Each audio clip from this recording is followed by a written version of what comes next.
Guys, Mr. Bowman here. We're continuing with 1.2 Algebra, and we're focusing on all the achieved questions from the 2016 exam. So from the website, we're going to start off with question number 7, and we've been told the area of a rectangle is represented by this over here.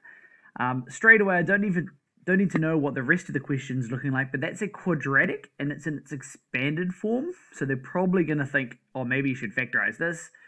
If one side has a length of x meters, give the second side. So thinking about what I said before, we're probably going to be factorizing because we have the expanded form. They've told us that one of the brackets, they've already told us that's x plus 1, and they've asked us what's the second bracket. So our job here is to factorize and identify what that missing bracket is going to be. So we've got x squared minus x minus 2.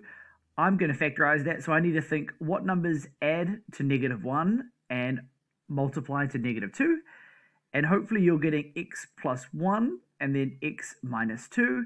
So these here, they add to -1. They also multiply to -2.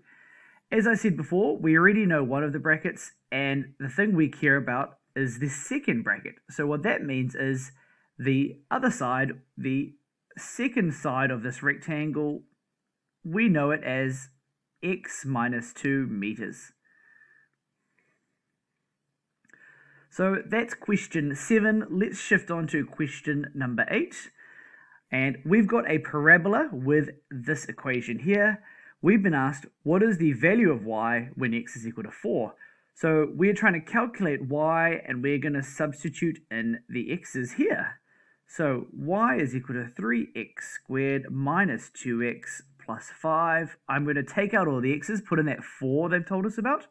So 3 times 4 squared minus 2 times 4 plus 5.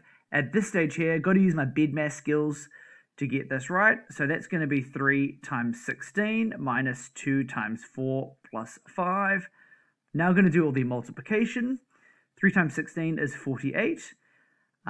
2 times 4 is 8, so that's going to be minus 8 plus 5. That there is 40. 40 plus 5 is going to be 45. Shift it over to the next slide to question number 9. And we've been told that Raj kicks a ball. We can see the ball there. The flight of the path is modeled by this particular parabola, and we can see the ball goes up, then it goes down. X and Y are both measured in meters. We've been asked, what does X measure? How I would help you understand this question is if you draw a bit of an X, there's a Y-axis, and there's an X-axis. This Y would represent how high the ball goes up, and that's the vertical distance, and the X-axis is therefore how far the ball goes away from Raj, which is the horizontal distance. So from that, we know that X will measure the horizontal distance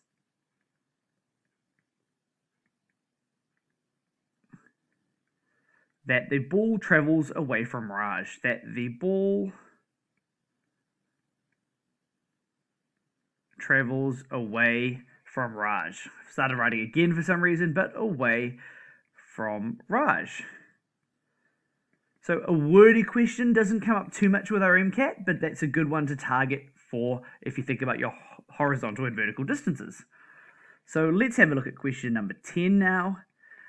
We've got another rectangle theme. So you'll see these measurement themes come up quite a bit, but a rectangle has an area of x squared plus 4x minus 12. What are the lengths of the sides in terms of x?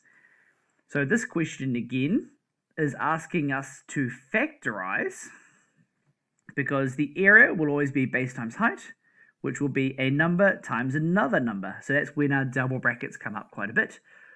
So let's factorize. So what adds to positive 4 and multiplies to negative 12? I'm thinking 6 and negative 2, which means we're going to have x plus 6, x minus 2. So I factorized. I haven't really answered the question yet because I haven't told what the lengths are.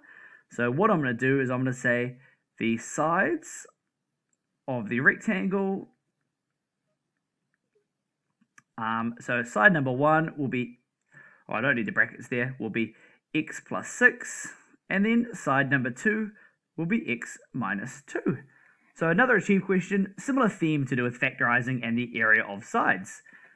And the last step, question number 11, and I should note this question looks really, really intimidating because you look at this, you're like, what's happening? But when you see this word show, that means they've given you the answer. So I know x squared plus 3x plus 10 all over 5x. That's my answer. And I need to get the rest of it to that answer. So I've actually got a way to self-check my answer. And when I look at this, I'm seeing two fractions with the addition sign in the middle. So that means I should be looking to use the crisscross smiley face method to simplify these algebraic fractions. So x plus 2, or x over 2, plus 3 plus x over 5. To start this method, we do bottom times bottom, which is going to be 5x. And then I do the cross multiplying, so 2 times 5 is 10. Other way, so we're going to plus x times 3 plus x. And you'll have a look, this here doesn't match this here. So what we need to do is we're going to simplify that numerator just to see if it comes up. And I can kind of see there's already some 10s in common, so maybe we'll get the rest of it there as well. So if we expanded this bracket, we're going to have an x squared first. We then have a 3x. We then have the 10 from the very front. And that there is going to be over 5. And because we've reached the answer they've given us, we've shown that that fraction is the same as the other fraction we've been given. So hopefully that helps out with some of the achieved questions. You'll see a common theme, factorizing, popping up there, and area.